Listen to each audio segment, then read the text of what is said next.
இனிமேல் என்னை விட்டு தாங்கள் எங்குமே செல்லக்கூடாது சரி என்று சொல்லி பாருங்கள்.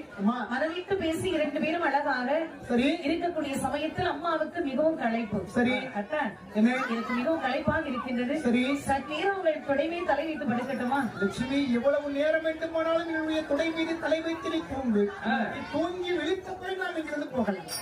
அப்படி ஆகட்டும். அதெல்லாம் என்னிடத்தில் கேட்க வேண்டுமா? இருந்தாலும் கேட்கணும் உங்ககிட்ட. சரி கேட்காம எதையும் செய்யக்கூடாது. சரி இன்று பாருங்கள் அழகாகவே லட்சுமி அம்மை வேதிய தொடை மீது தலை வைத்து படுத்தார்கள்.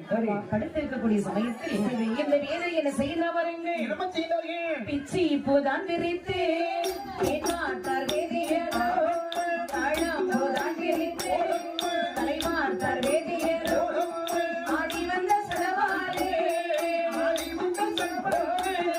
அவர் மடியில் தூங்கி விட்டார். ஆடி வந்த செலவாரே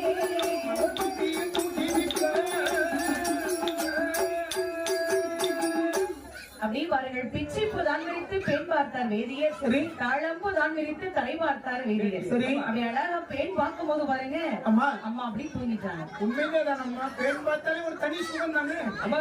அப்படி பாருங்க அழகா நித்திரை செய்யக்கூடிய சமயம். சரி என்னானது பாருங்க. என்னம்மா இன்னதையே நித்திரையை நான் அறிந்தேன் நெஞ்சலிலே வைரம் கொண்டார் நெஞ்சிலையில் வந்து கொண்ட பரிகாரி மகள் அல்லவோ 6 லட்சம் பொருளோட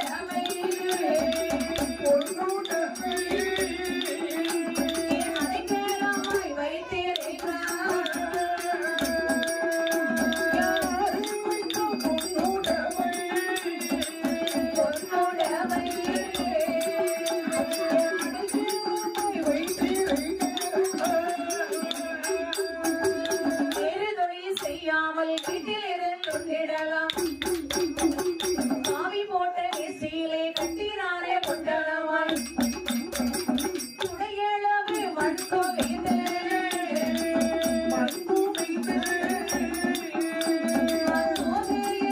அதில் கிடத்தி